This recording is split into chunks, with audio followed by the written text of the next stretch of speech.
observarmos o seguinte. Os disjuntores, a normalização de disjuntores de baixa tensão. O que representa essa normalização de disjuntores? São normas que definem como são realizados os testes nos disjuntores e o rigor desses testes que cada norma estabelece. Os disjuntores de baixa tensão, né, eles são atendidos pela norma internacional, que é uma norma liberada pela IEC 60947-2. É uma norma, né, para disjuntores de baixa tensão.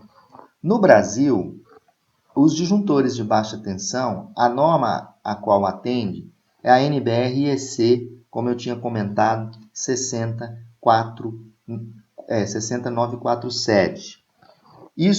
Essa norma é utilizada para disjuntores com tensões inferiores, né, que não ultrapasse 1.000 volts em corrente alternada e não ultrapasse 1.500 volts em corrente contínua.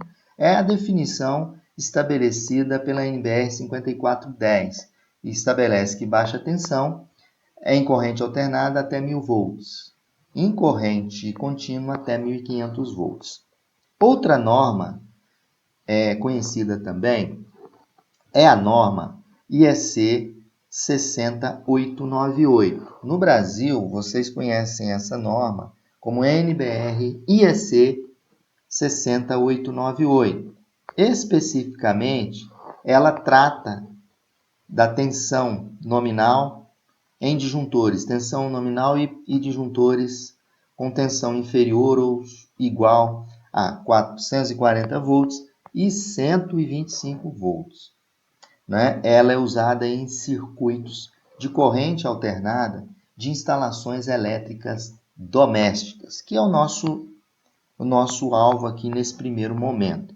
Então, essa normalização, né, você tem várias normas, as que nós vamos estar trabalhando são essas normas, a 60898. O que difere uma norma da outra é o rigor que os disjuntores são impostos nos testes. Ok?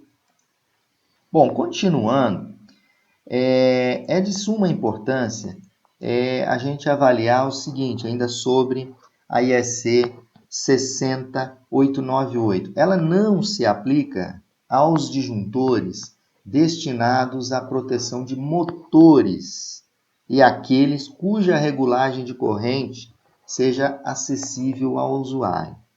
Né? Então, as prescrições relativas a tais disjuntores para equipamentos que constam da outra IEC, que é a 60934, enquanto que os disjuntores utilizados como dispositivo de partida de motores são tratados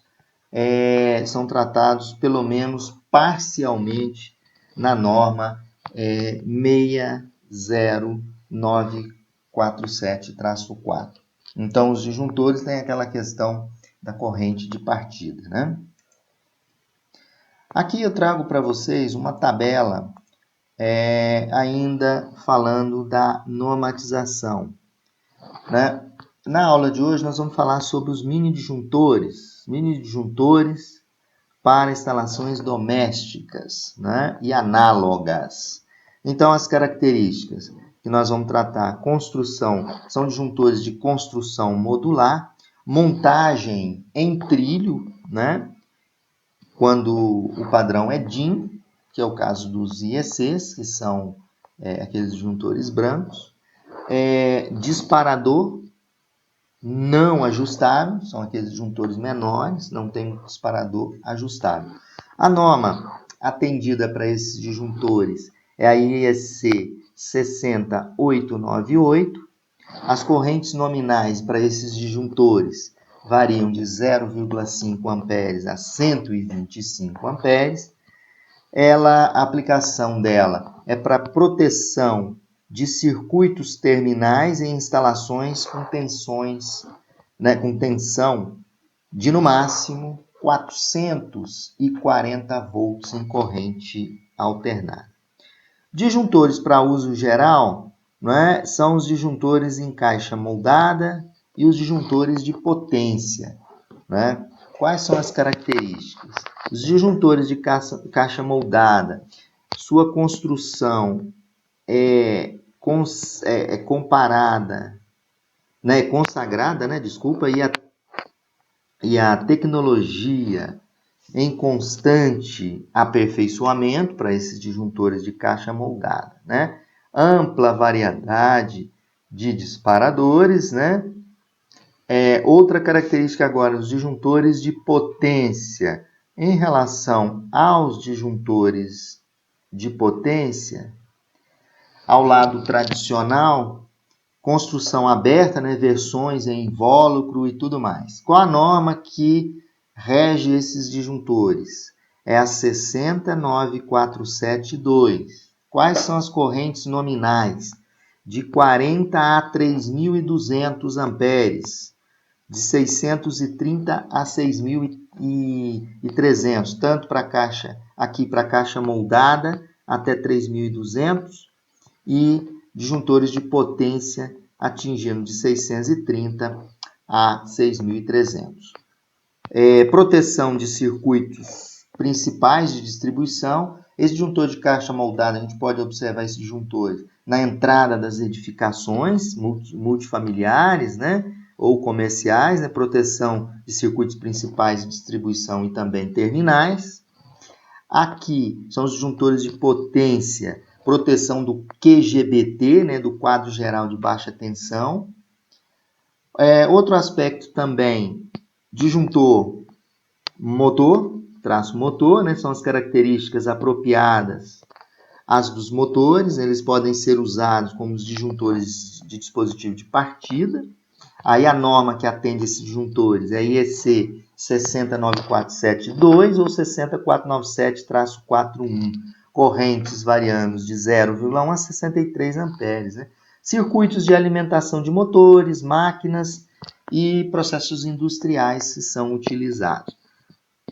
Disjuntores para equipamentos, outra linha também. Dispositivos simples, geralmente, são proporcionando proteção contra sobrecarga, mas não contra curto-circuito, por exemplo.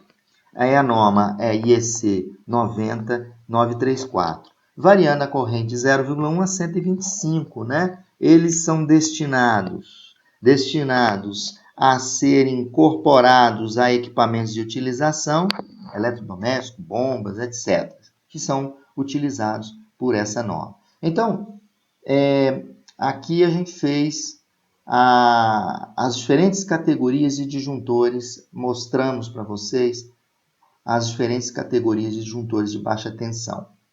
Bom, continuando, ainda comentando sobre os disjuntores, as características gerais dos disjuntores de baixa tensão, a NBR 5410, né, de 2004, ela assegura que o disjuntor, na verdade, ele deve assegurar as seguintes funções. O disjuntor deve proteger da proteção contra sobrecarga, proteção contra curto-circuito.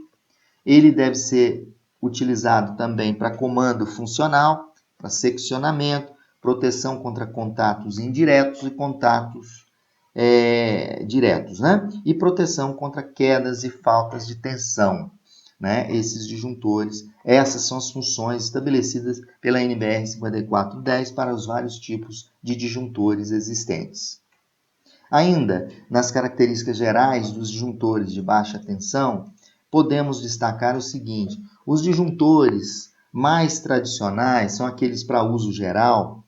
Eles são, pessoal, são equipados com disparadores térmicos que atuam na ocorrência de sobrecorrentes moderadas, tipicamente correntes de sobrecarga, e também eles possuem os disparadores magnéticos, né? Para sobrecorrentes elevadas, tipicamente correntes de curto-circuito. Então, esses disjuntores de baixa tensão, que é o nosso alvo de estudo, eles possuem disparadores térmicos e disparadores magnéticos. Eles recebem, ou esse tipo de disjuntor recebe o nome de disjuntores termomagnéticos. Ainda continuando nas características dos disjuntores de baixa tensão, a proteção contra sobrecarga, né? Os disparadores, eles podem ser térmicos, magnéticos e eletrônicos. No caso dos disjuntores termomagnéticos, vamos trabalhar com os disparadores térmicos. Alguns disparadores térmicos, eles possuem uma faixa de corrente de ajustagem, né? Você pode fazer o ajuste da corrente. Também existem disparadores térmicos, que são disparadores térmicos, pessoal, com compensação de temperatura, tá? O disparador térmico, ele é constituído de quê? Ele é constituído de uma lâmina bimetálica, que após, né, com a circulação da corrente nessa lâmina bimetálica, como ela apresenta coeficiente de dilatação diferente, né, ocorre uma deformação nesse material bimetálico, né? Aí ele vai apresentar característica de atuação de tempo inverso, né? À medida que a corrente vai aumentando, né, o tempo para o disparador térmico ele vai reduzindo. Ainda continuando as características dos disjuntores de baixa tensão, esses disjuntores para proteção de curto-circuito, o disparador é um disparador magnético, né? Ele é constituído por uma bobina, onde, ao circular uma corrente muito intensa nessa bobina, né, vai criar uma força magnética. Essa força magnética, F, ela é proporcional ao número de voltas dessa bobina vezes a corrente que circula pela bobina. Então, essa bobina, que é o eletroímã, ele vai, à medida que essa corrente aumenta, ele atrai uma peça articulada da armadura quando a corrente atinge um certo valor de curto-circuito. Esse deslocamento da armadura provoca, através dos acoplamentos mecânicos que existem dentro do disjuntor, a abertura dos contatos principais do disjuntor. Aí interrompe o circuito por corrente de curto-circuito. E existem disjuntores que têm disparador magnético que pode ser ajustável. No nosso caso hoje, nós vamos estar tratando dos mini disjuntores residenciais, né? Bom, aqui eu trago o funcionamento do DTM, a gente chama de DTM, que é o disjuntor termomagnético. Como eu coloquei para vocês, esses disjuntores residenciais, né, que a gente utiliza nas residências, eles possuem disparadores térmicos e magnéticos, né? Então, aqui eu tenho um exemplo. Os disparadores térmicos é constituído da seguinte forma. Então, você tem aqui o disjuntor, a sua carga aqui conectada, e a lâmina bimetálica, que é essa lâminazinha aqui em cor mais escura, que é o elemento bimetálico. Do outro lado aqui, eu tenho a fonte, né? Eu ligo a alimentação aqui. E aqui eu tenho o meu contato no disjuntor. Eu tenho aqui uma trava, essa travazinha aqui. E aqui em cima eu tenho a barra de disparo, né? Então, vocês podem observar o seguinte, que a minha carga está sendo alimentada por aqui, então a corrente vai circulando, ela passa por aqui, olha a linha, passa por aqui, passa pelo material bimetálico e vai embora para a carga. À medida que essa corrente aumenta, atingindo os limites de sobrecarga, esse material bimetálico do disjuntor termomagnético, ele possui propriedades diferentes, ou seja, coeficientes de dilatação diferentes. E essa corrente de sobrecarga, ela vai produzir nesse disjuntor, ou nesse material bimetálico, uma deformação pelo aumento da corrente que provoca um aquecimento. E esse aquecimento faz com que a barra bimetálica ela dilata de forma desigual. Aí dessa forma vocês observam aqui na figura, né? Essa parte aqui toca na trava de disparo, né? Empurrando a minha trava e abrindo os contatos do meu disjuntor, liberando, ou seja, protegendo a minha carga contra o efeito da sobrecarga. Então, de forma simples, explicando como ocorre o disparo por sobrecarga. Agora aqui embaixo, eu mostro o estado normal do disjuntor termomagnético. Da mesma maneira que eu expliquei aqui, eu vou explicar para vocês. A corrente, a fonte alimenta aqui, onde eu tenho contato. Essa alimentação passa por essa bobina que está em série com a carga, ok? E aqui nós temos uma bobina, um elemento magnético e uma barra aqui em cima, né? Uma barra de disparo. O que acontece? A situação dele é para curto-circuito. Então, se eu tenho uma bobina aqui e uma corrente muito intensa passando por essa bobina, uma corrente de curto-circuito, por exemplo, vai depender muito da curva do disjuntor, que nós vamos estudar daqui a pouco. Essa corrente sendo muito intensa, vai gerar uma força magnética. Essa força magnética é proporcional ao número de voltas dessa bobina vezes a corrente que circula. Né? Aí o que acontece se eu tenho uma corrente de curto-circuito? O campo magnético é tão intenso, a força magnética é intensa, ela faz com que esse pino aqui ele seja atraído aqui na bobina. A bobina funciona como um eletroímã. E quando isso ocorre para a corrente de curto-circuito, vocês podem observar aqui que ele entra em disparo através da atração. É como um ímã atraindo essa parte metálica que está na trava, tem contato mecânico com a trava e faz a abertura do circuito, protegendo contra correntes de curto-circuito. E aqui em cima, protegendo para o regime de sobrecarga. Então, basicamente, esse é o funcionamento dos disjuntores de baixa tensão que a gente utiliza nas residências. Né? Tem um disparador térmico e um disparador magnético, conhecido como disjuntor termomagnético.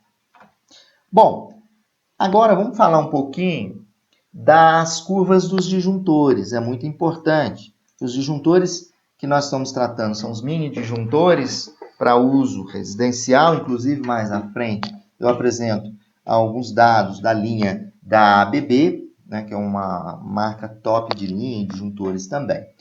Então, os mini disjuntores da curva B, eles têm aplicações. Esses disjuntores da curva B, eles são usados em proteção de circuitos que alimentam cargas com características predominantemente resistivas.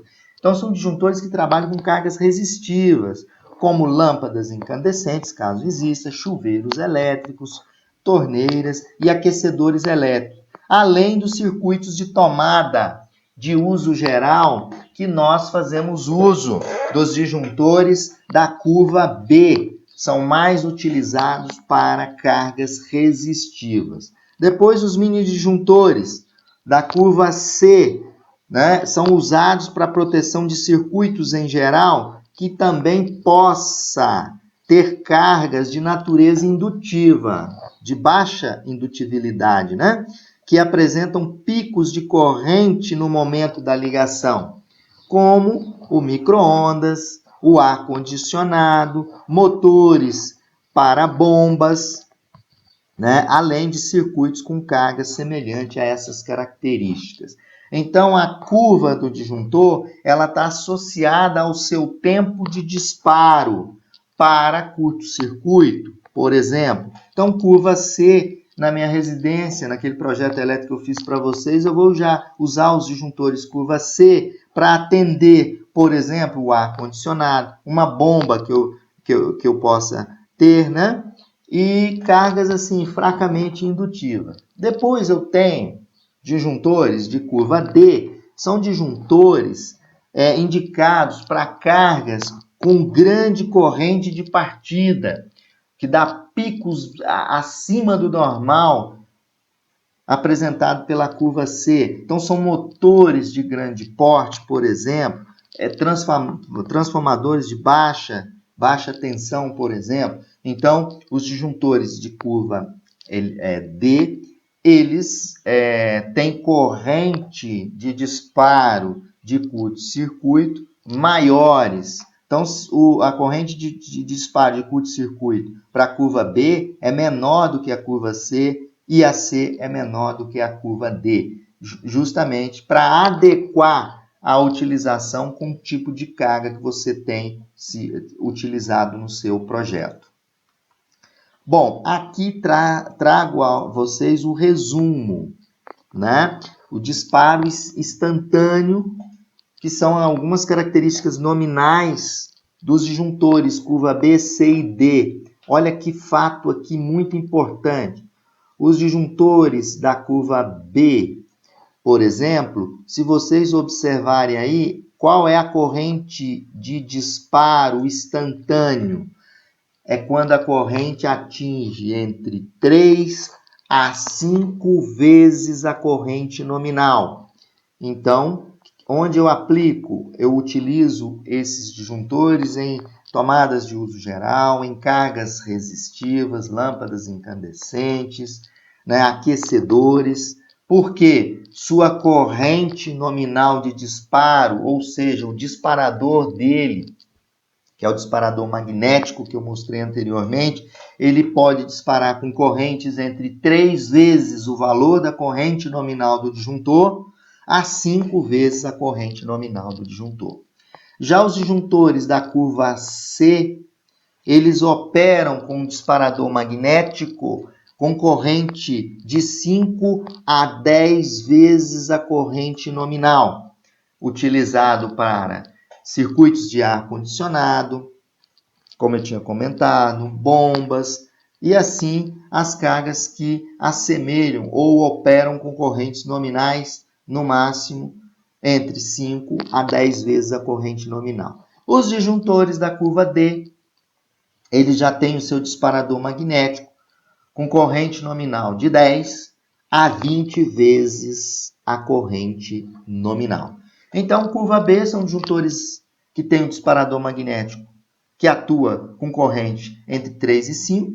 O disparador magnético para a curva C entre 5 e 10 e curva D entre 10 e 20. Isso tudo vai depender do tipo de carga.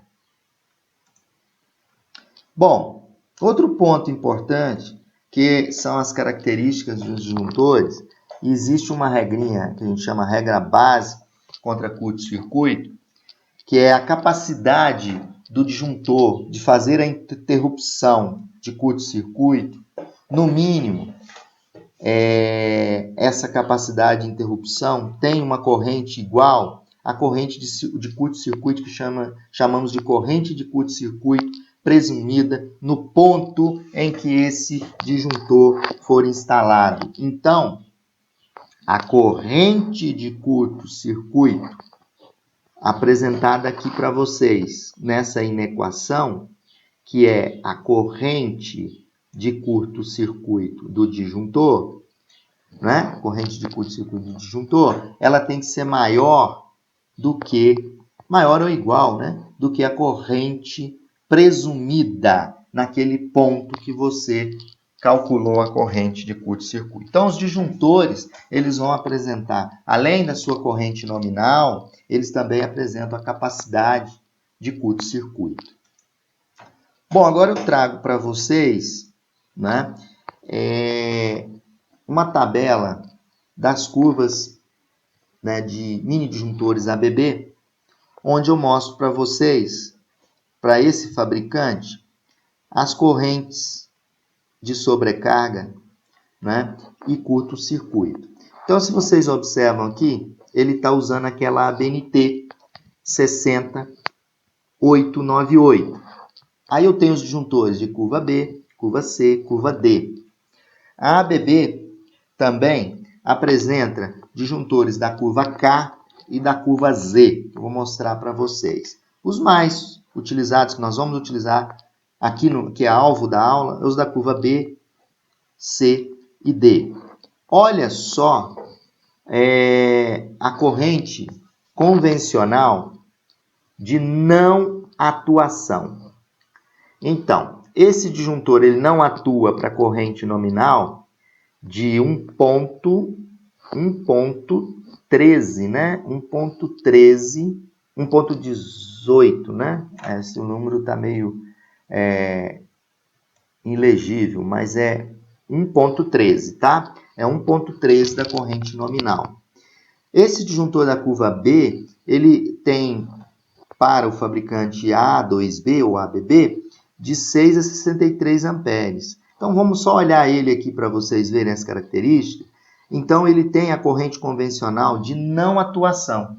Então tem uma inequação lá que eu apresento quando a gente faz cálculo dos projetos nossos lá, nas aulas de projeto elétrico, tem a corrente de atuação e de não atuação. Esse disjuntor, ele não atua em momento algum a curva B com corrente nominal 1.3. Se ele é um disjuntor de 10 amperes, por exemplo, ele não vai atuar, nesse caso aqui, para 11.3. Ok? Para a curva C, 1.13 também é de não atuação, 1.13. O disjuntor já aqui da curva Z e K e Z, a não atuação é 1,05. Né? Se o disjuntor é de 100 amperes, ele não vai atuar com 105 amperes, por exemplo. E tem a corrente de atuação. Então, o disjuntor vai atuar para sobrecarga em 1.45 da corrente nominal, tanto para a curva C, curva B, C e D. Já para a curva K e Z, que eu vou mostrar aqui que é isso, que é específico aí do fabricante, 1.2 de N, 1.5 ou 6 de N. Vai depender muito do tipo da curva que você está utilizando. O que nos interessa é curva BCD. Então, BCD para qual que é a corrente de atuação? A corrente convencional de atuação é o nosso I2 na inequação que vai aparecer mais à frente. Tá? E aqui eu tenho o disparo, aqui eu disparo térmico, aqui eu tenho um disparo magnético, correntes, 3 vezes a corrente nominal. Então, se eu colocar uma carga, quando eu ligo a carga, ela puxa uma corrente até 3 vezes a corrente nominal, eu vou usar os disjuntores da curva B. Disjuntores da curva C, ele vai ter disparo no seu relé magnético lá, 5 vezes a corrente nominal. Curva D, 10 vezes a corrente nominal. Então, é muito importante essas características. Eu trago para vocês aí o disjuntor, que é o disjuntor ABB, fabricante A2B. Tá? Aqui, tempo de atuação, né? Tempo de atuação tanto para sobrecarga quanto para curto-circuito. Para sobrecarga, olha só, para disparador do relé térmico, né? Do material bimetálico. Veja bem, maior do que 1 hora, menor do que 1 hora. Né? Na verdade, a gente diz o seguinte, que o disjuntor curva B, C e D, ele dispara para sobrecarga em até 1 hora. Não significa que ele vai levar 1 hora. Em até, vai depender da intensidade dessa corrente e da frequência que a sobrecarga ocorre. Já a proteção para curto-circuito, ele vai levar no máximo até 0,1 segundo, né? Em caso de a corrente atingir, por exemplo, a curva D, vocês podem observar, a curva D atingir aí 10 vezes a corrente nominal, ele vai levar um tempo menor do que 0,1 segundo. Então, essas características, né, são características importantes, né, que é tanto o disparo térmico quanto o disparo magnético. Nós vimos que as curvas são importantes para a escolha do disjuntor. E aqui agora eu apresento para vocês essas curvas desses disjuntores. Então, os disjuntores de curva B, primeiro curva B, então aqui, curva C e curva D. Esses disjuntores, vocês podem observar aí nas curvas, veja vocês que quando eu pego aqui embaixo, eu tenho múltiplos da corrente nominal, aqui ó, múltiplo da corrente nominal. Se eu pego um disjuntor 2.1 55 da corrente nominal. Se vocês observarem aí, olha só, nessa linha azul aqui, se eu pego 2,55 da corrente nominal, eu tenho o tempo em segundos ou em minutos de atuação do disjuntor de cada curva, né? Então, se eu pego aí 2,55, vocês vão observar que o tempo de atuação do disjuntor, aqui, olha, vai ser 1 segundo, né? Então, ele leva 1 segundo para poder desarmar quando a corrente atinge 2,35 da corrente nominal. Aí a gente sobe aqui a corrente, olha, veja a curva C aqui em cima. Curva C, vocês vão ver o tempo, ele passa a aumentar, correto? Aí o tempo aumenta. Então, à medida que você tem uma determinada corrente nominal, o tempo de atuação do disjuntor, ele aumenta com a mudança do tipo de curva, se é curva B ou se é curva C. Para essa mesma corrente de 2,35, vocês podem observar que o tempo de atuação do disjuntor passa de segundos para minutos. É só vocês continuar subindo essa linha reta aqui, né, na vertical, e faz uma conexão na horizontal aqui, vocês veem o tempo de atuação desse disjuntor para esse tipo de corrente. Obviamente, os disjuntores de curva B, o disparo magnético, ele leva até de entre 3 e 5 vezes a corrente nominal. Da curva D, de 5 a 10. Curva C. E curva D, de 10 até 30 vezes a corrente nominal. Então, aqui dá para vocês observarem que a corrente nominal, né? Se vocês pegam uma corrente nominal que é múltiplo da corrente nominal, o valor aí, vocês vão observar que o tempo para uma curva vai ser maior, para outra curva será menor. Aqui, só para título de exemplo, eu trago os dados do fabricante, que é da A2B, né? Eu tenho curva Z e curva K.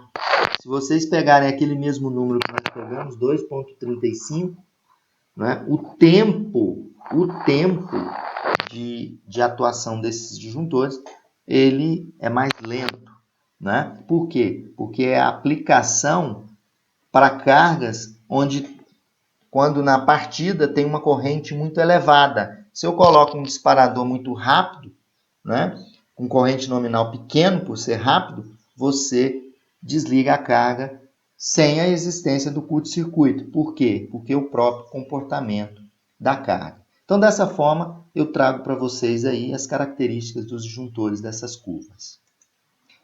Bom, outro dado aqui importante que eu trago também do fabricante ABB, que é o que a gente chama de máxima corrente para as curvas que eu apresentei para vocês, que a gente chama de máxima corrente de operação, dependendo da temperatura de ambiente que o disjuntor, né, está trabalhando, em função das suas curvas, né? Se eu tenho curva B, C e D trabalhando com temperatura de 30 graus, olha, aqui são as correntes nominais, e aqui a correção, que a gente chama, né? Que é a correção em função da temperatura. Tá? Por exemplo, um disjuntor trabalhando com temperatura de 20 graus, que é o que se foi colocado aí, se vocês observarem em vermelho, eu coloquei que a tabela, né, ela mostra para vocês a correção em função da temperatura. Então, o valor da corrente nominal, né, de um mini disjuntor se refere, né, nos dados do fabricante, se refere a temperaturas de 20 graus. Para mini disjuntores trabalhando acima de 20 graus, né, da curva K e Z, a gente tem que fazer essa correção que está aqui mostrado na tabela, né? Então, se a gente pega, vamos dar um exemplo aqui, eu pego um disjuntor vamos pôr aqui o último da tabela, um disjuntor de 63 amperes. Se esse disjuntor de 63 amperes, ele é curva B, C e D, e ele está trabalhando na temperatura de 20 graus, aí eu tenho a corrente de atuação desse disjuntor que está mostrado por essa tabela. Ok, pessoal? Aqui eu trago um exemplo importante para vocês, que é também um exemplo do disjuntor A2B, onde tem as características técnicas desse disjuntor. Cada fabricante trabalha de um formato. O que eu quero mostrar aqui para vocês é do fabricante A2B. O que eu quero mostrar para vocês que é de suma importância desse fabricante e de outros fabricantes? Vejam bem essas letrinhas aqui. Vamos começar para a primeira letra do fabricante A2B, que é a ABB. Então, vocês têm a primeira letra, representa o número da linha, né? Olha, S20. S20, o que é o S20 da ABB? É a linha de disjuntores da ABB. Aí, esse segundo dígito 2. Esse segundo dígito 2 aqui, estamos caminhando da esquerda para a direita. Esse 2 representa, pessoal, o número de polos do disjuntor. Então, esse disjuntor aqui, com 2 aqui, representa que ele tem 2 polos. Então, é um disjuntor bipolar. Se fosse 1, era um disjuntor monopolar. Se fosse 3, era um disjuntor tripolar. Então, está aqui a linha da ABB, quantidade de polos, e aqui a outra letra M, isso é importante, essa letra M é o nível de ruptura, segundo a norma NBR 60898, que é o nível de ruptura para corrente de curto-circuito, né? Que a letra M representa, vocês podem observar aí, nível de curto-circuito de 10 kA. Né? Então, é nível de ruptura. Então, um disjuntor de 10 kA pode ser instalado em uma instalação elétrica cujo nível da corrente de curto-circuito presumida seja 5, 6, 7, 8, né? E assim sucessivamente, até no máximo 10 kA. Então, essa é a corrente de curto-circuito, ou seja, o nível de ruptura 10 kA, se a letra for M, né? Se M, que é o meu caso aí. Então, você tem disjuntores de 6 kA, de 10 kA, de 15 kA. Tá? Então, essa letra M ela vai definir para vocês que esse disjuntor tem nível de ruptura de 10 kA. A penúltima letra é a letra C, que representa a curva do disjuntor, a curva de disparo dele. E o último número, pessoal, ele vai representar a corrente nominal do disjuntor. Todos os fabricantes trabalham com essa linha, né? Ele traz a sua série, ele traz o número de polos, ele traz a corrente de ruptura de curto-circuito, né? Ele traz a curva que ele opera e ele traz a corrente nominal. E aqui vocês podem observar que eu tenho vários pontos aqui sinalizando para vocês. Então, nós temos aqui, onde eu estou passando o mouse, né? Eu tenho aqui na minha monopala, aqui, eu tenho um indicador de operação, né? De posição dele, né? Eu tenho aqui as características, né? O terminal duplo, né? Terminal duplo. E assim eu tenho aqui nesse ponto que é muito importante, eu tenho um terminal duplo para conexão da energia, né? E vários outros características. Mas o que nos importa nesse momento é entender essa letrinha quando você tem no seu disjuntor. É importante consultar qual é o modelo do disjuntor, qual a marca do disjuntor, qual é o fabricante, na verdade. Aí você consulta no manual. Lembrando que isso aqui é válido para todos os fabricantes. O que muda é as letras em relação à linha do disjuntor. Aqui trago para vocês uma tabela também da ABB de alguns disjuntores, né, que vocês podem estar observando aí. Né? Os disjuntores variando de meio ampere, né, até 63 amperes. Aqui embaixo, já a linha já dos disjuntores tripolar, né? Aí vocês observam aí o código, né? O tipo do disjuntor, né? Veja no final aqui, ó, disjuntor C3, olha aqui, C3, curva C, 3 amperes. A letrinha P representa a capacidade de ruptura para curto-circuito, né? Aí vocês viram anteriormente quais as letras e quais são os valores de corrente de ruptura para curto-circuito. Então aqui um modelinho, vários modelos, vários tipos de disjuntores, são disjuntores da ABB. Vocês podem estar utilizando nesses projetos elétricos que nós fizemos. A linha muito boa, a ABB, né? É uma marca suíça, né? Bom, como eu falei anteriormente para vocês, né? Essa curva característica aqui, essas inequações, na verdade, que estão definidas no item 534 da NBR 5410, é que a corrente de projeto tem que ser menor ou igual a IN, menor ou igual a Z. Lembra que Z é a capacidade de condução do condutor. E 2 é a corrente convencional de atuação do seu disjuntor. Então, você vai pegar a corrente do condutor, multiplicar por 1,45 e olhar lá na tabela do disjuntor que eu mostrei anteriormente, se essa corrente de atuação dele é menor ou igual a 1,45. Tá? Então, aqui eu trago e mostro para vocês onde esses dados, o que é o I2, a corrente convencional de atuação, que você deve usar a característica do seu disjuntor que você está usando, o fabricante, e olhar lá na tabela e verificar qual é essa corrente. E essa inequação tem que ser atendida. Que na verdade, ela está protegendo aqui o meu condutor, onde Z é a corrente convencional de atuação. Bom, para a gente trabalhar um pouquinho com o nível de curto-circuito, né, para especificar esse disjuntor, aqui nas inequações anteriores você especifica a corrente nominal, né, para curto-circuito e sobrecarga, né, para sobrecarga, na verdade.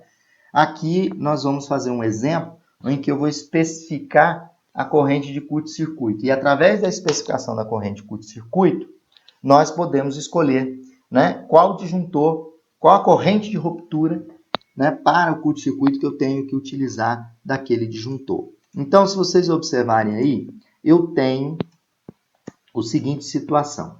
Eu tenho aqui uma tensão de 220, alimentando uma carga trifásica, né, um exemplo aqui, onde eu tenho uma corrente que a gente chama de IK0, uma corrente presumida de curto-circuito de 12 kA. A seção do condutor 10 milímetros, né? Então a seção do condutor 10 milímetros. Eu tenho um comprimento desse condutor de 65 metros e eu quero, né, calcular a corrente de curto-circuito e especificar qual deve ser a capacidade desse disjuntor para curto-circuito. Qual disjuntor? Nesse ponto aqui. Então, aqui eu tenho um chuveiro de 6.000 watts trabalhando em 220. Lá em cima eu tenho 220 trifásico, né? Tem uma corrente definida, que é a corrente que as concessionárias estabelecem, a corrente IK0, que é a corrente presumida de curto-circuito, a seção do condutor. Mas eu quero especificar esse disjuntor para o chuveiro, né? Lembra lá na ABB, no manual, eu vou descobrir qual o valor da corrente curto-circuito nesse ponto para poder identificar se vai ser um disjuntor para 6Ka, para 4,5Ka, para 10Ka ou para 15Ka. Tá? Então, a corrente presumida para curto-circuito, a corrente para curto-circuito nesse ponto, IK, que eu quero encontrar, ela é 22 dividido por 484 dividido por IK0, que é a corrente de curto-circuito presumida dada pela concessionária, mais 100 vezes o cosseno π do curto-circuito, dividido por IK0 vezes S, onde S é a seção transversal do condutor, mais 5L ao quadrado dividido por S ao quadrado. Então, a corrente curto-circuito vai depender da seção do condutor, depender do comprimento e vai depender também do fator de potência. Então, a partir daqui eu quero, olha, especificar esse disjuntor. Então, para curto-circuito. Então, qual é o nível de curto-circuito nesse ponto? Sabendo que a corrente do chuveiro aqui, 36 amperes, tá? Então, vamos lá calcular, fazer esse cálculo. Fazendo esse cálculo, vocês vão observar que a corrente nominal de curto-circuito, que eu estabeleci antes para vocês, ela tem que ser maior ou igual a IK. Né? Então, a corrente de curto-circuito nominal do disjuntor tem que ser maior ou igual a IK. O IK que nós vamos calcular. Né?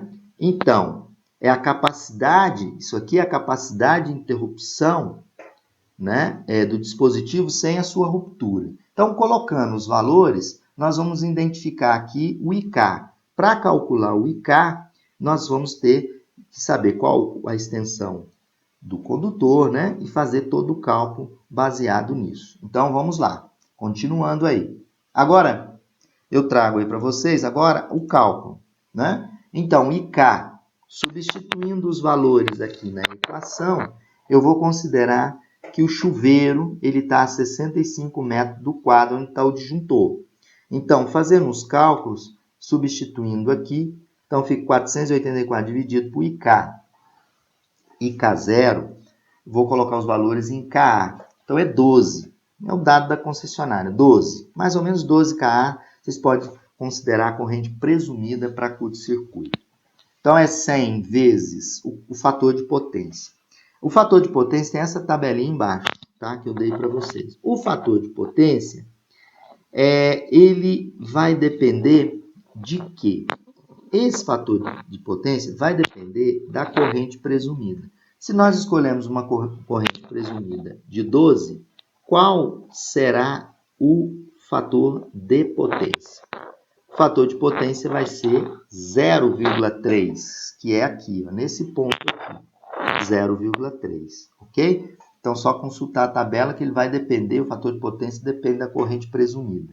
Então, é 100 vezes 0,3 vezes 65, que é o comprimento, 12 vezes 10, que é a seção nominal, onde eu quero calcular o curto-circuito, nesse ponto aqui, 5 vezes L ao quadrado dividido por 10 ao quadrado. Fazendo esse cálculo, a corrente IK, ou seja, um curto-circuito nesse ponto, esse disjuntor aqui, né? A corrente de curto-circuito nesse ponto, olha, estou calculando a corrente de curto-circuito nesse ponto, é 1,44. Logo, a escolha do meu disjuntor, a corrente nominal de curto-circuito do meu disjuntor, tem que ser maior ou igual a 1,44. Aí eu posso usar um disjuntor de 4Ka, que é maior, né? E assim sucessivamente. Então, dessa forma, a gente consegue identificar o curto-circuito, a corrente curto-circuito. Veja que a presumida lá na rede, né, no sistema trifásico aqui, é 12 Ka. A seção desse condutor é 10 milímetros, é trifásico, 220. Né? Aí eu tenho um curto-circuito no barramento aqui, onde eu tenho o meu chuveiro. Eu quero saber qual o nível da corrente curto-circuito.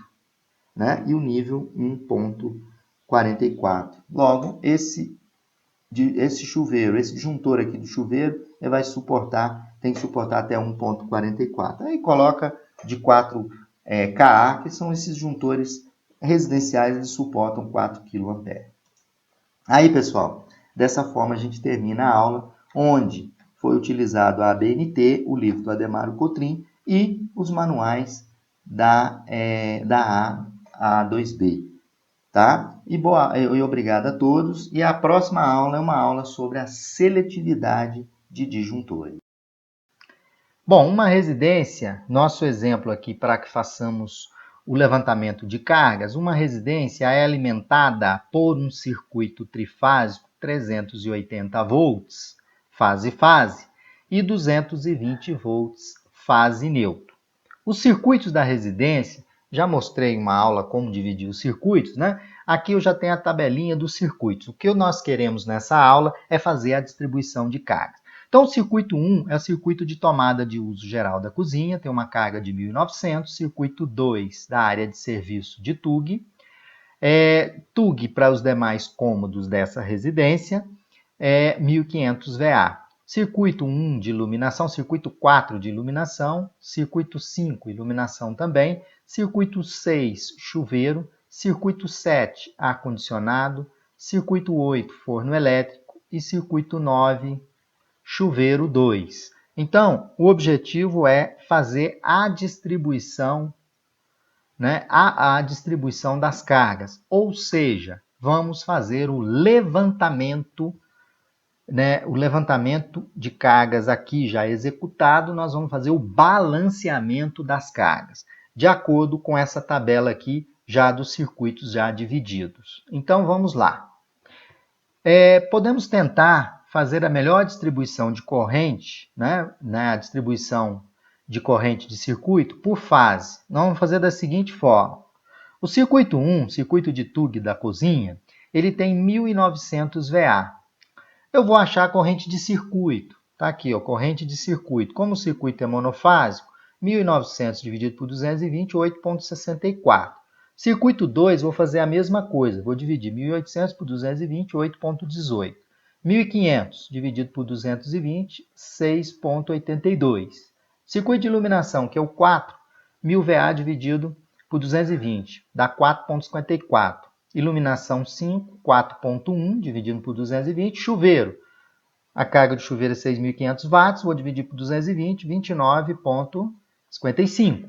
Ar-condicionado, tem um ar-condicionado na residência, vou dividir 3.600 por 220, dá 16,36. Forno elétrico, pessoal, 4.500 watts, essa carga, dividido por 220, me dá uma corrente de 20,45. E outro chuveiro de 6.500 dá a corrente de 20,55. Se a gente somar todas essas correntes, vai me dar 128,19. Como eu quero fazer um balanceamento, se a gente dividir isso aqui por 3, ó, fazer a divisão por 3, nós vamos ter que ter uma corrente aproximada de 42,73 amperes por fase. Aí como que a gente faz o balanceamento? Se vocês observarem aqui, na fase A, eu coloquei o circuito 2 de TUG, TUG da área de serviço, está aqui, 8,18. E aqui eu coloquei o circuito de iluminação, 4,1, e o circuito do chuveiro 1. Somando essas cargas, me deu 41,83, está próximo de 42,73, não é isso, pessoal? Então tá uma divisão adequada. Na fase B, eu coloquei o circuito 1, coloquei o circuito 4 e coloquei o circuito 9. Somando as correntes, 42,73. Olha, 42,73 que eu teria que ter por fase. Depois, a fase C, eu coloco o resto dos circuitos, que é o circuito 3, o circuito 7 e o circuito 8. Somando essas cargas, 43,63. Então, dessa forma, eu fiz a melhor distribuição, né, de carga entre as fases, ou seja, o melhor balanceamento de cargas realizado. Obviamente, pessoal, a gente faz o balanceamento, né, dessas correntes, lembrando que na hora de você, depois que tiver tudo em operação e funcionamento, você vai ter uma diferença entre as fases, vai depender muito das cargas que estão conectadas. Mas nesse contexto aqui, é importante a gente fazer essa distribuição aqui, ou seja, esse balanceamento de cargas, fazendo pela divisão da corrente. A corrente aqui seria 128,19 total, como são 3 fases, ficaria 42,73. E eu consegui 42,73 na fase B, e a fase C 43,63 e a fase A 41,83, que é o melhor balanceamento que eu consegui. Então, para fazer o balanceamento de carga, basta dividir as correntes, né, nas fases A, B e C, se o seu sistema é trifásico. Se o seu sistema é bifásico, dividir a corrente em duas fases, ok, pessoal? Então, dessa forma, está aí o nosso balanceamento de cargas. É bem simples de fazer. Nós fazemos o balanceamento pelas correntes, né, de cada circuito, corrente de circuito, né? Aí, após o balanceamento de carga, nós temos aqui o diagrama unifilar final. Eu tenho na fase A circuito 2, 5 e 6 com seus respectivos disjuntores. Tem aqui o disjuntor geral e aqui eu tenho a fase B, onde tem circuito 1, 4 e 9. E aqui a fase C, circuito 3, circuito 7 e circuito 8. Dessa forma, fazemos o balanceamento de cargas por corrente de circuito. Uma boa aula e um abraço.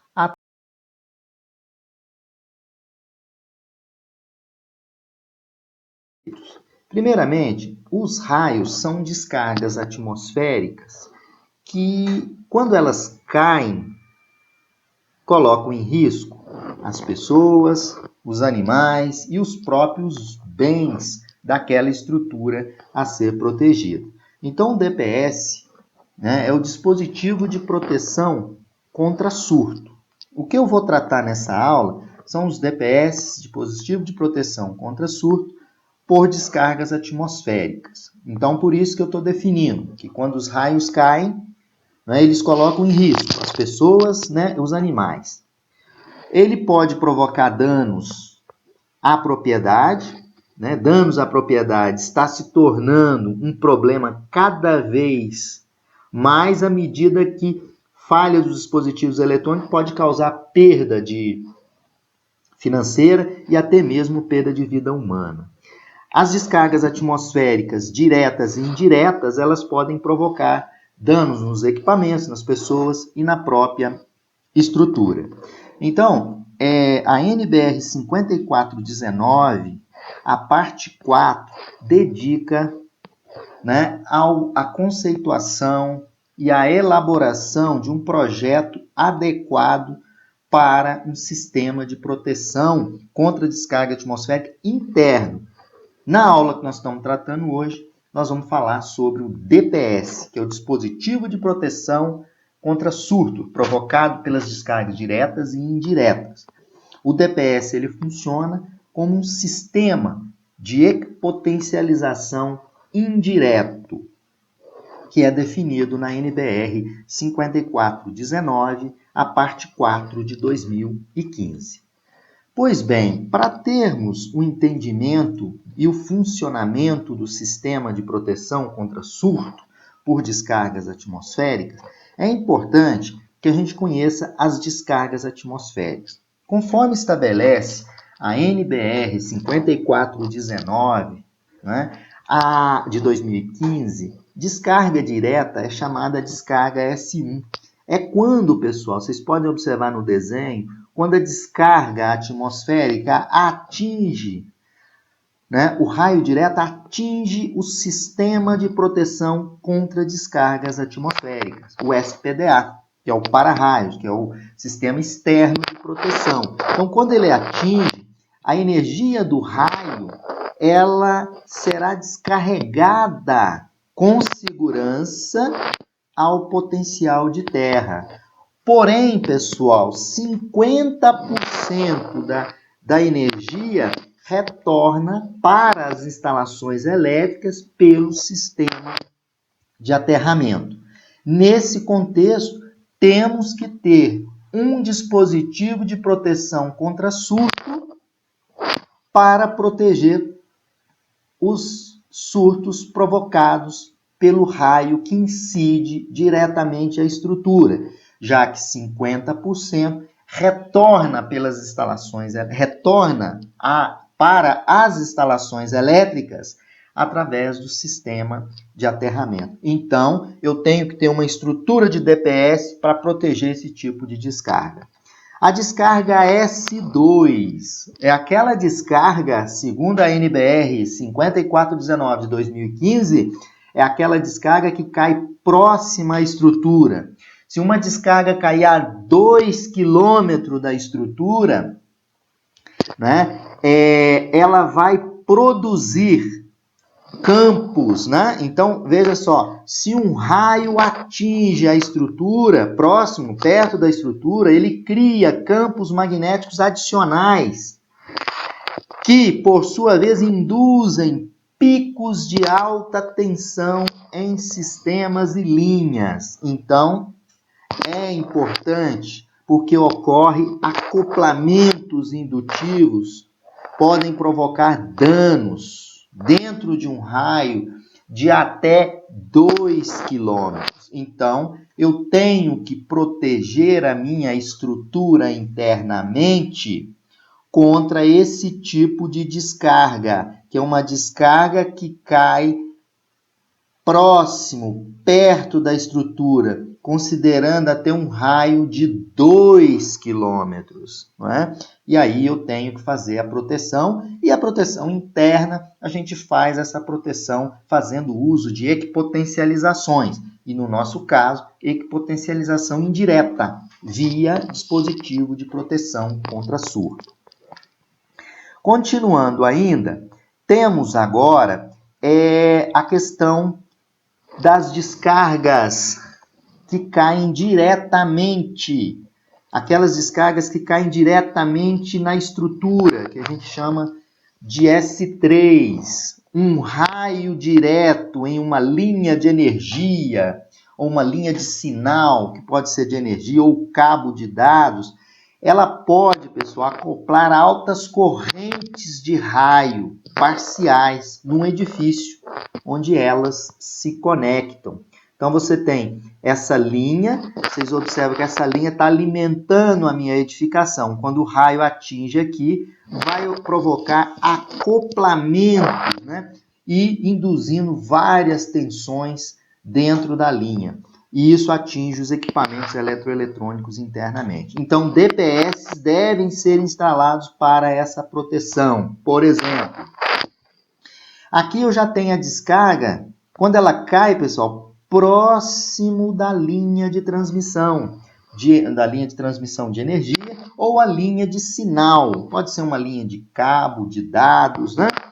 Se um raio, então, atinge perto da linha de sinal, altos campos magnéticos adicionais que, por sua vez, podem induzir, né, campos magnéticos internamente.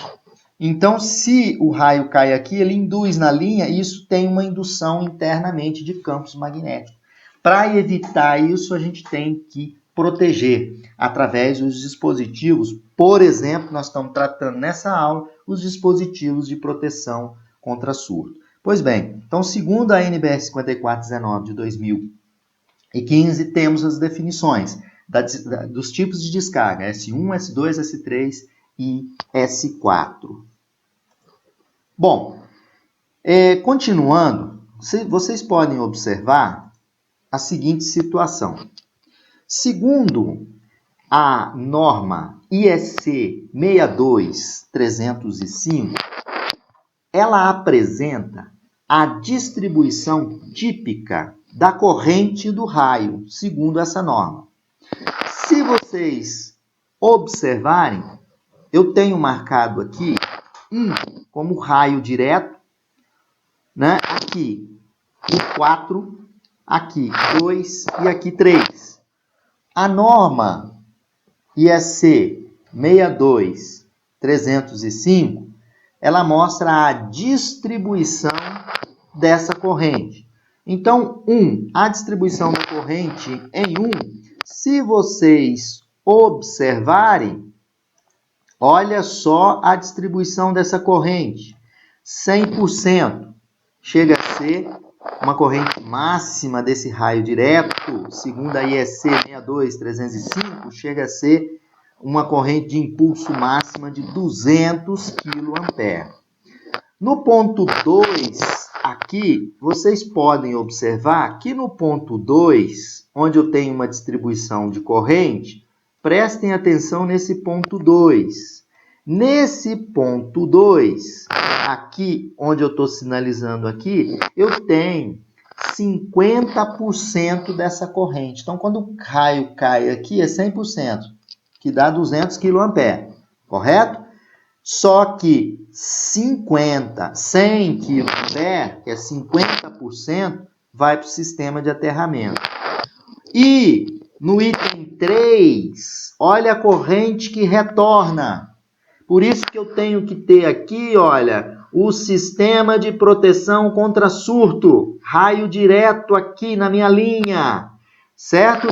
Então, essa distribuição de corrente, ela diz que o raio, 50% da corrente dissipa no sistema de aterramento, está aqui a resistência de aterramento, 50% retorna para as instalações elétricas. Então, eu tenho que ter o dispositivo de proteção contra surto, uns 50%. E eu tenho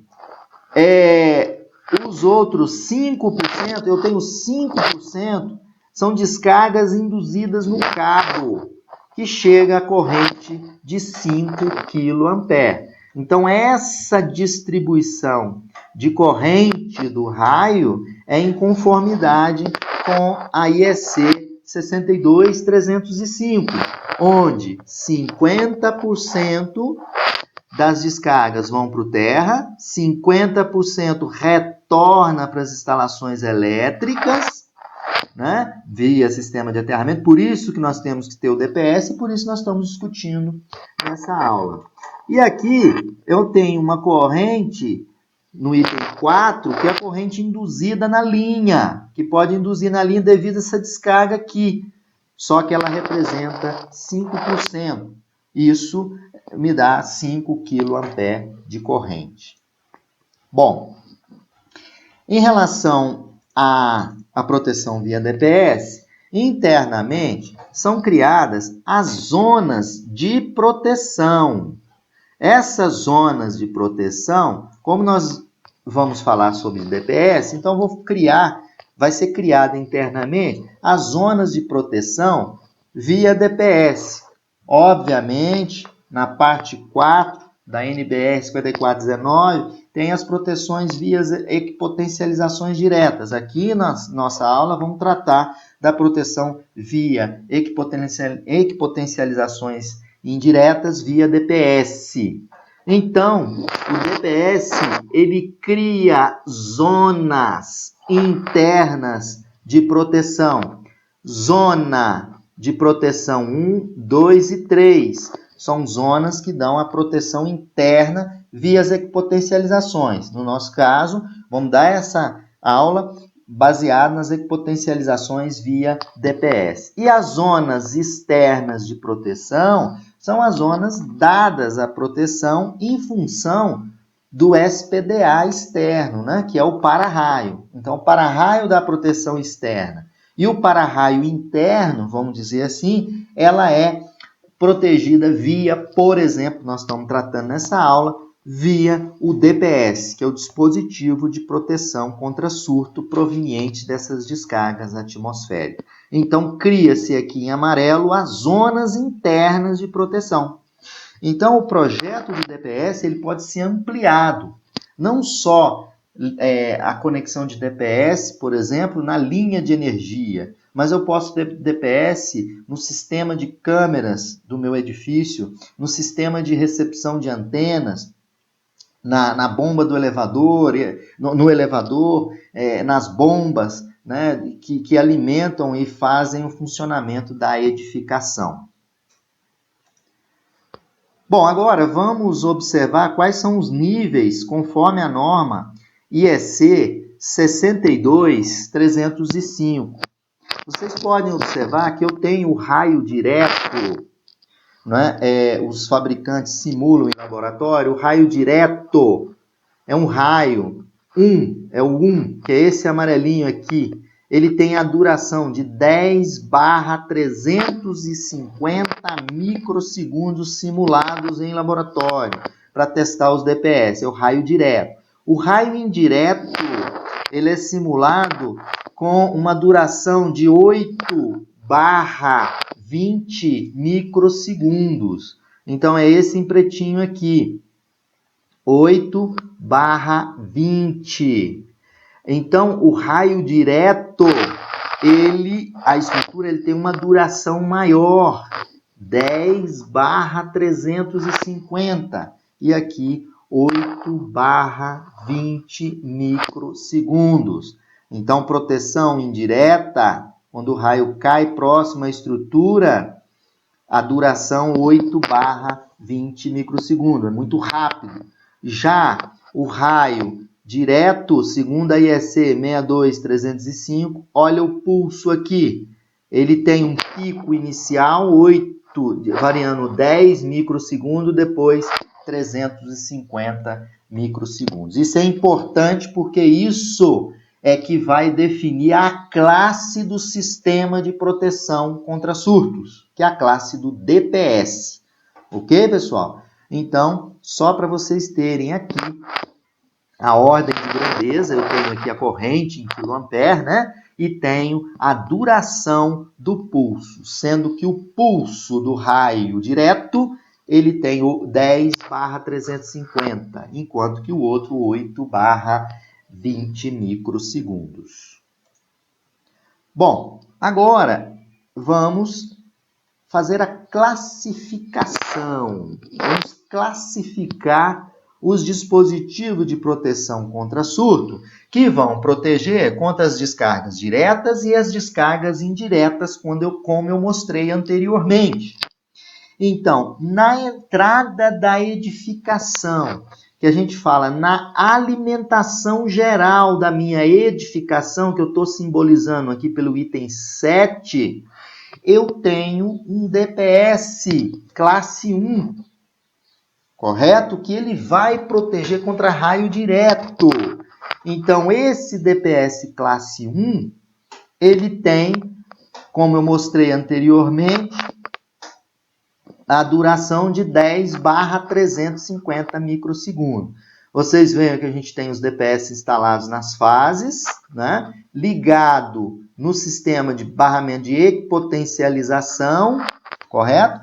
E logo em seguida eu tenho no circuito de distribuição da minha entrada da energia da edificação, na distribuição, é colocado o DPS classe 2. Esse DPS classe 2, como vocês podem observar e visto anteriormente, vou voltar aqui, o DPS classe 2, ele vai dar uma proteção aqui no circuito de distribuição. E depois eu coloco o DPS classe 3. Esse DPS classe 3, eu faço a sua instalação, por exemplo, em circuitos de tomadas, circuito de bombas, por exemplo, né? Então, dessa forma, aqui a edificação internamente está protegida contra os raios diretos e indiretos, conforme estabelece a NBR 5419 de 2015. Bom, eu trago aqui um exemplo simples de uma edificação, onde na entrada da edificação, eu escolhi aqui o fabricante da Obo, por exemplo, que nós somos representante da Obo. Ele sugere no barramento de alimentação de entrada, vamos colocar o DPS classe 1. E aqui nas bombas, por exemplo, nas bombas de recalque, tudo na edificação, no exemplo dessa edificação, foi colocado o DPS classe 2, correto? Da mesma forma, eu vou colocar nos elevadores. E aqui eu vou colocar DPS também nos elevadores. Então, veja bem, aqui é o classe 2 e aqui classe 3, que é no elevador, mas é na alimentação geral dos meus elevadores. Então, eu vou fazendo o que a gente chama de coordenação de DPS, para que eu evite surtos provenientes das descargas que podem ser diretas e induzidas na linha. O projeto também, ele pode contemplar DPS para o sistema de câmeras, pessoal. Um projeto mais complexo e, obviamente, muito mais caro, mas você pode, por exemplo, colocar uma proteção contra surto para câmeras de vigilância, não é? Então, você tem os protetores coaxiais, que é o DSBMC, que eles oferecem a proteção classe 1, 2. São esses conectores aqui, um pouco diferente. E depois nós temos aqui, são os protetores classe 3, que é a proteção final, né, destinada a proteger a entrada de alimentação das câmeras. Então, bota um para proteger as entradas de alimentação da câmera, e aqui eu boto direto coaxial nas câmeras para proteger uma descarga, por exemplo, induzida no cabo coaxial que pode ocorrer. Então, veja bem que eu posso ampliar o meu projeto, visando maior segurança interna para as pessoas e para os equipamentos e o próprio bem da estrutura. Aqui também nós podemos instalar DPS no sistema de antenas coletivas, né? Então vocês podem ver, é um DPS também coaxial, exemplo DPS da OBO, por exemplo. Podemos conectar esse DPS no sistema de proteção de antenas coletivas, podemos colocar individualizado em cada uma dessas entradas, ou colocar um DPS aqui, ó, nesse ponto, né? Mas muitas pessoas já me ligaram, olha, tô tendo muita queima num hotel aqui, que tem um sistema de recepção de antena coletiva, tô tendo queima dos receptores. Qual a solução? Mas a solução adequada é colocar os dispositivos de proteção contra surto para as antenas. Correto, pessoal? Então, essa aula eu procurei dar para vocês a visão de onde eu posso colocar o sistema de DPS e a classificação desses sistemas, ok? E a próxima aula, as próximas aulas, eu vou estar mostrando para vocês como que a gente faz um projeto adequado de DPS. Foi utilizado a bibliografia da ABNT, onde eu coletei algumas informações, e também, né, a documentação, né, da OBO, que fala que é o Guia de Descargas Atmosféricas, da OBO de 2016, que é a OBO Bertmann, né, que é o fabricante de DPS e dispositivo de proteção contra surto, né, e próprio para sistema de SPDA. A OBO é uma empresa alemã. Então, boa aula, né?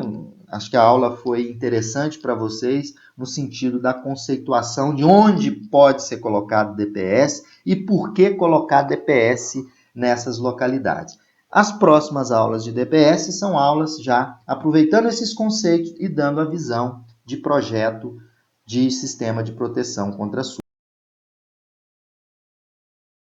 Seja feito um projeto, é importante entender os parâmetros de um DPS. Eu vou tratar agora para vocês quais são os parâmetros de um DPS e o que vem a ser o DPS de forma rápida. Existe uma norma, que é a norma NBR-EC 61643, fala que o DPS é um dispositivo destinado a limitar sobretensões transitórias ou desviar surtos. Então, é limitar as sobretensões transitórias ou desviar corrente de surtos, que significa comutar tensão ou curto-circuitante. E aqui é atenuar tensão ou supressor de surto. Isso são definições pela IEC 61643. Quais são os parâmetros do DPS? Importante. Primeiro parâmetro, tensão máxima de operação contínua, o C, que é a tensão contínua, tensão nominal do DPS, e a frequência dele também vem estabelecida em placa, né, em dados do DPS. Então, o primeiro ponto, tensão contínua de operação. Depois, corrente máxima do DPS, dada em kA, e máximo, é a corrente máxima do DPS. Parâmetro que representa o parâmetro da onda em que o DPS foi ensaiado. Todo DPS é ensaiado, então tem o valor do parâmetro a qual o DPS foi ensaiado sobre aquele tipo de onda. Depois, corrente de impulso, outro parâmetro importante. IMP, dado em kA. E também a carga, dada em ampere por segundo. Somente esses dois parâmetros são válidos para DPS classe 1. Corrente de descarga nominal, IN, em kA, somente válido ali para o DPS classe 2. E depois outro parâmetro, pessoal, é nível de tensão UP, valor para cada modo de proteção. Pois bem, então qual foi o objetivo? Mostrar quais são os parâmetros, quais são eles? O C, I máximo, e corrente de impulso, carga, corrente de descarga nominal e nível de proteção de tensão. Esses dados são dados que eu estou definindo para que na aula 133 a gente feche essa sequência mostrando o projeto de DPS. Então, quando eu digo o C, eu estou falando da tensão máxima de operação contínua do DPS. E I máximo é a corrente máxima do DPS. Né? Esse parâmetro do DPS é o parâmetro de onda em que o DPS foi ensaiado. Ok? Bom, fazendo uma recapitulagem sobre os parâmetros das correntes de descargas atmosféricas que nós vimos lá na aula A131 sobre os conceitos do DPS, a corrente de descarga atmosférica, ela consiste em um ou mais componentes diferentes. Então, eu tenho aqui as definições de um impulso de corrente que ele é tipicamente T2 menor do que 2 milissegundos, onde T2 é o tempo de cauda dessa onda. Então, vamos definir aqui um pouquinho. O1 é a origem virtual aqui da minha descarga. I é a corrente de pico. Está aqui, corrente de pico. T1 é tempo de frente de onda. Esse tempo até o ponto que representa 90% do pico. Então, T1 é até 90% aqui do meu pico. T2 é o tempo em que eu tenho 50%, onde a descarga cai aqui 50%. Então, observem bem que os ensaios do DPS serão realizados pelos fabricantes em conformidade com os tipos de impulso existentes. Então, as descargas atmosféricas descendentes são aquelas que atingem, na verdade, são descargas da nuvem para a Terra, e elas têm essas características, onde é importante observar o T1, que vai ser a duração, né, que é o tempo de frente, né, a corrente começa a subir aqui, atinge esse valor aqui, 90% do pico. Quando atinge 90% do pico, esse tempo T1 é o tempo de frente de onda. Depois, eu tenho o tempo T2, é um tempo mais longo, né? Mais longo até a cauda cair 50% do valor da corrente de descarga. Essas ondas são importantes, por quê? Porque os DPS serão ensaiados em conformidade com o estabelecido pelas normas, IEC principalmente. Continuando, eu tenho agora as descargas atmosféricas, né, descendentes, iniciadas, né, que a gente chama por um líder descendente, que é a nuvem para a Terra. Essa é uma descarga longa, né? Descarga longa, 10%. Olha aqui para vocês verem a descarga longa. Definições dos parâmetros da componente longa, uma descarga longa, né? Um pulso de descarga longo. Aquele pulso tipicamente maior do que 2 milissegundos e uma descarga menor do que 1 segundo. Então, é uma descarga que ela tem uma duração mais longa, né? Onde esse T longo é o tempo de duração da descarga. E Q longo é a carga da componente longa da descarga atmosférica.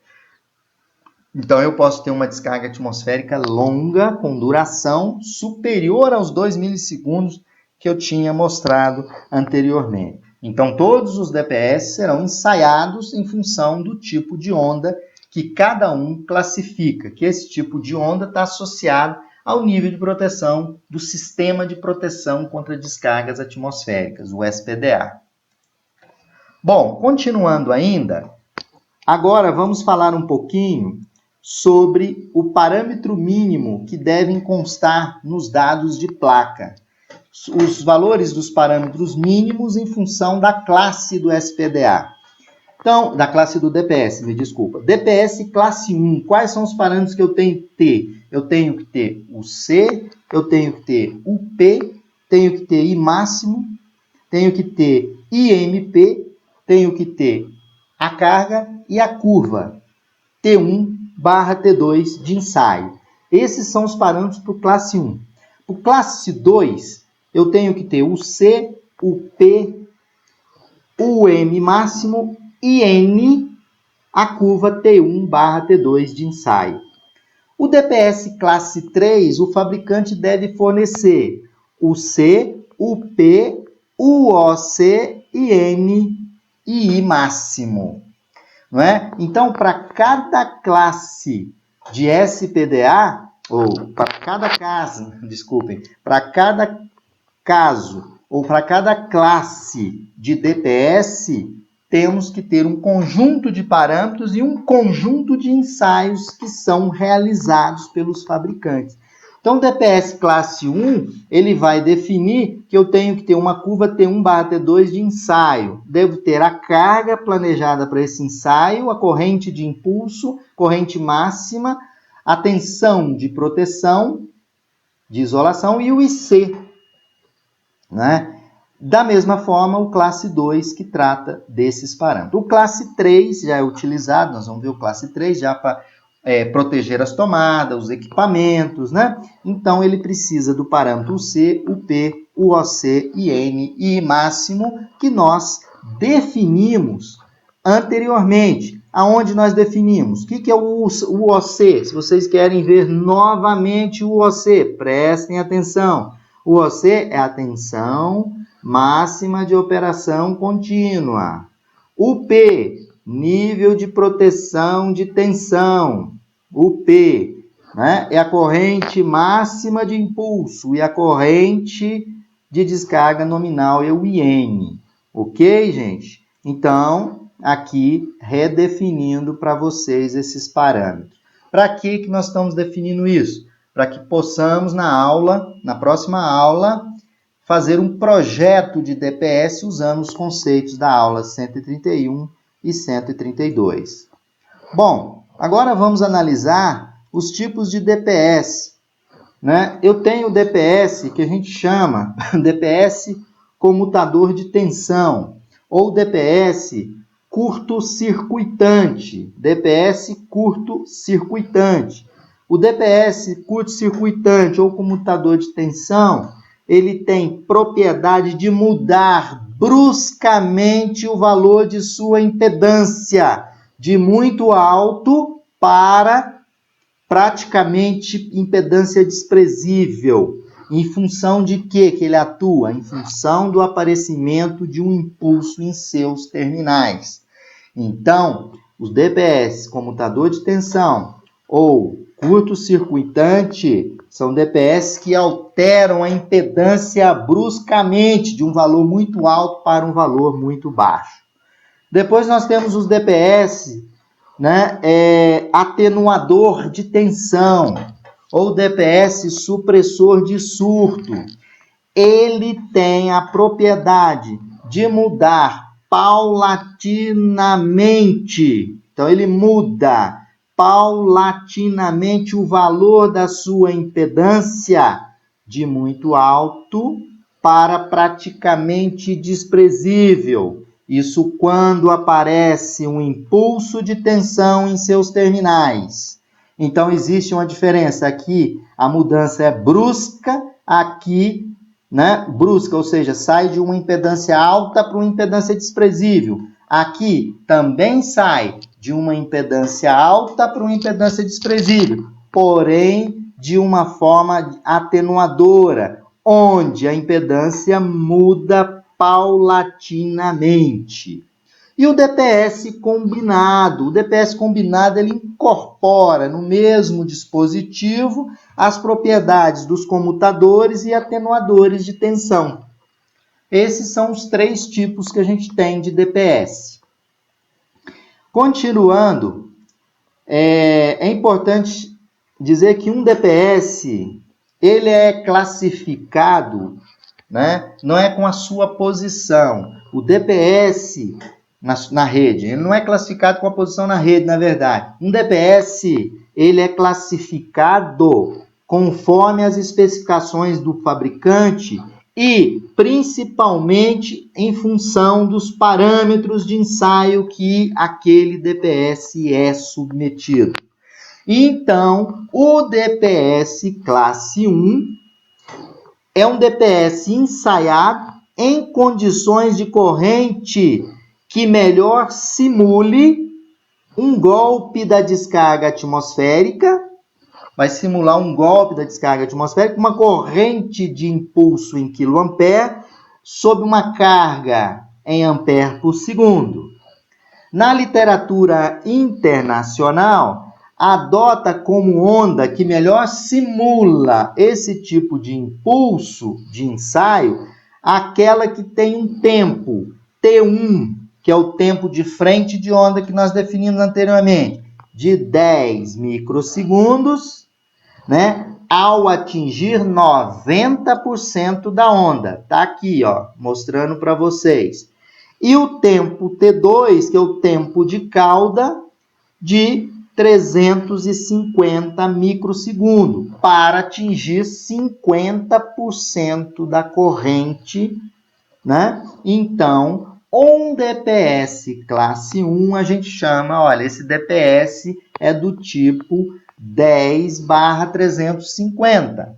Tem uma corrente de impulso com uma duração de 10 microsegundos e depois essa corrente no ensaio cai 50% do valor de pico. Dessa forma, aí a gente diz, olha, esse é um DPS classe 1, impulso de curta duração e longa duração. Impulso de curta duração, na verdade, 10 microsegundos o primeiro e o segundo de 350 microsegundos.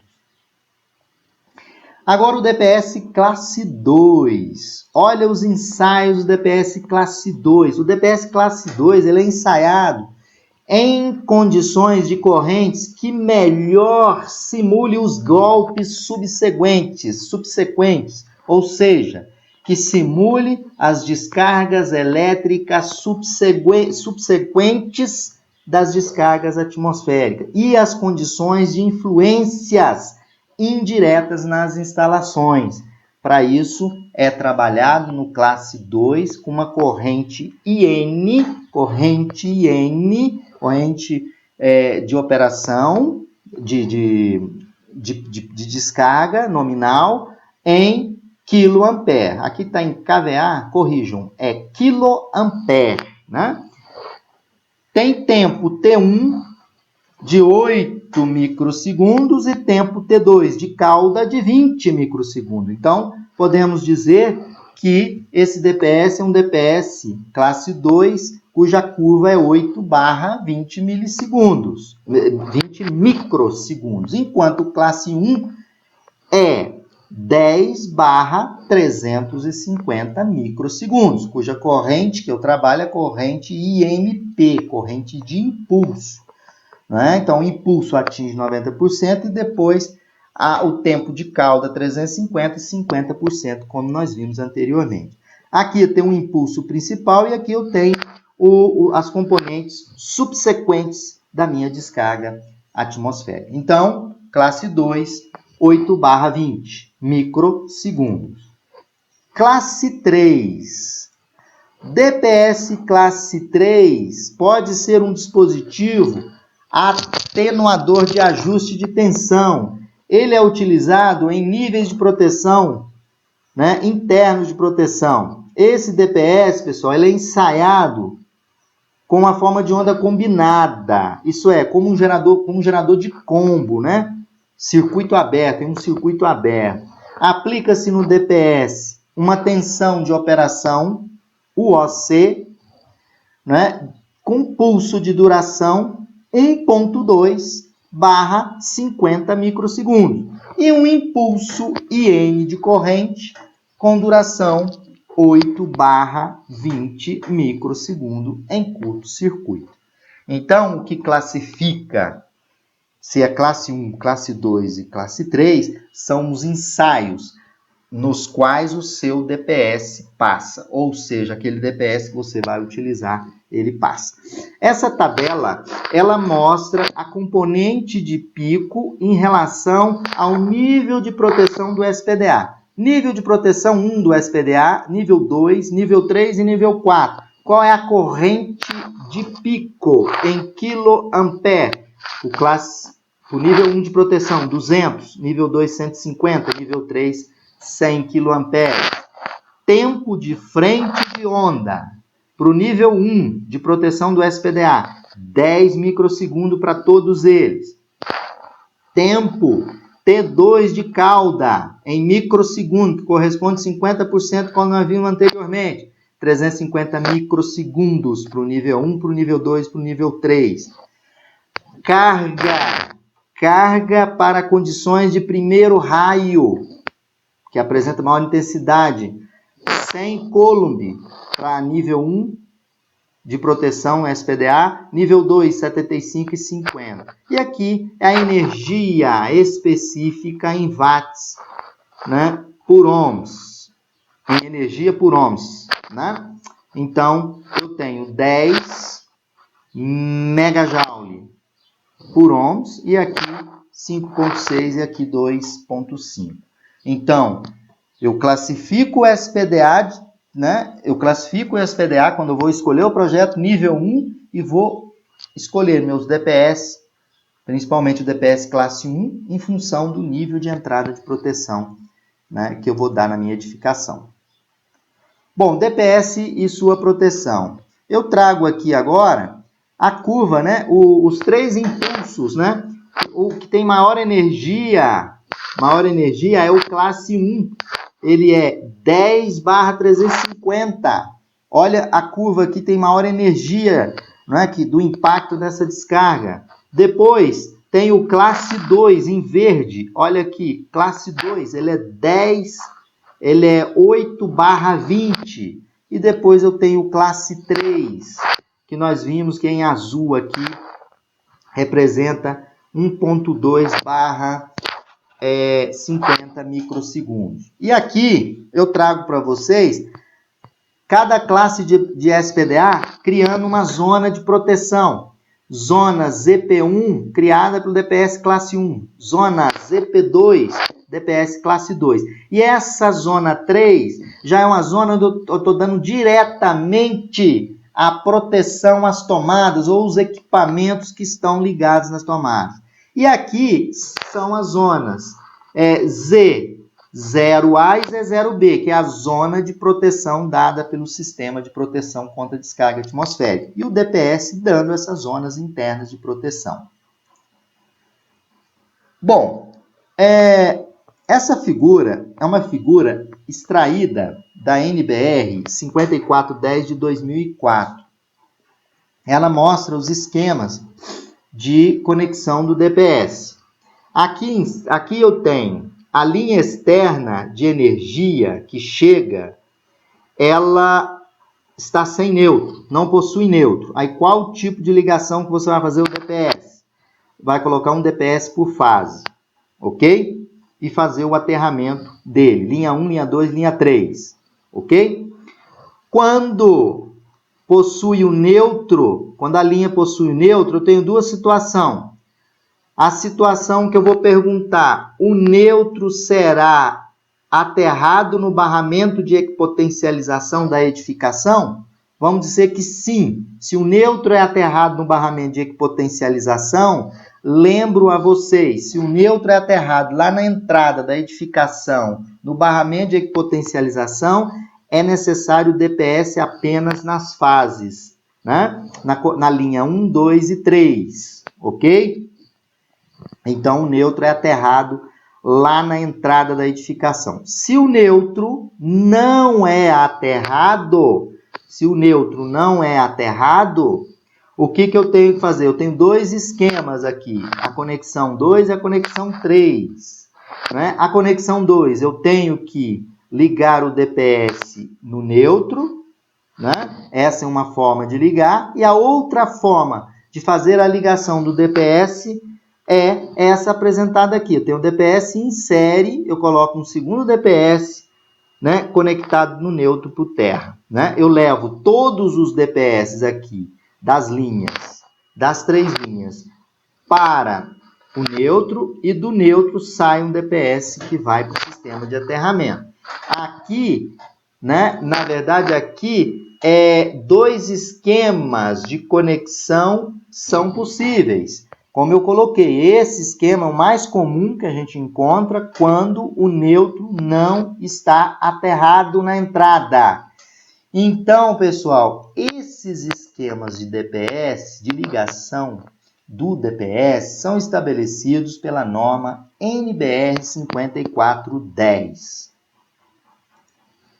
Bom, continuando, vamos falar um pouquinho dos condutores do DPS. Os condutores de ligação do DPS devem ser curtos e retos, tanto quanto seja possível, conforme estabelece a NBR 5410, né? Essa norma não é de 2014. Aqui foi um erro meu, essa NBR 5410, pessoal, 5410 é de 2004. Olha, 2004, tá, pessoal? Corrigindo, 2004.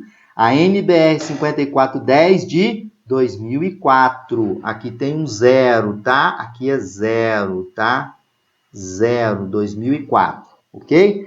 O comprimento dos condutores destinados a conectar o DPS são as ligações fase DPS, neutro DPS, DPS PE ou DPS neutro, dependendo do esquema de ligação, deve ser o mais curto possível. Qual é esse esquema de ligação? É o esquema que eu vou apresentar para vocês aqui.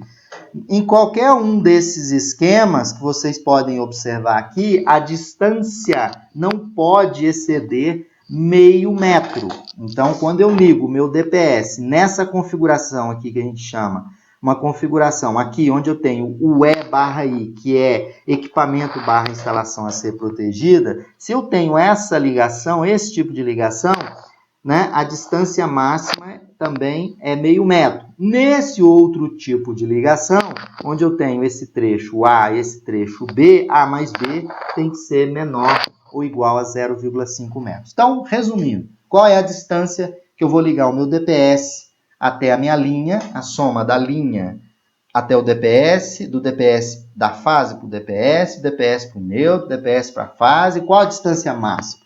0,5 metros.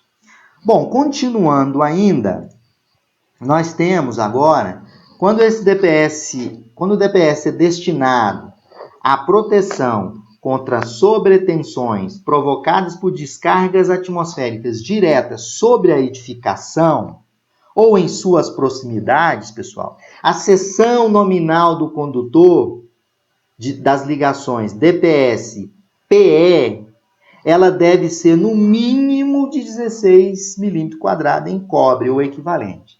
O classe 1 já permite. Classe 1 ou classe 1 mais 2, reforçando, 16 milímetros. O classe 2, podemos ter uma seção mínima de 4 milímetros, mas podemos utilizar, né, a seção 6 milímetros, que é muito encontrada. Ok? Bom, agora vamos mostrar um outro desenho que já tinha um pedaço desse desenho já tinha na aula 131. Aqui é uma configuração da Obo Bertmann, que é fabricante de dispositivo de proteção contra surto. A Obo é uma empresa alemã. Então, se vocês observarem aí, eu tenho aqui a entrada da edificação, que eu tenho que colocar um DPS classe 1, ok?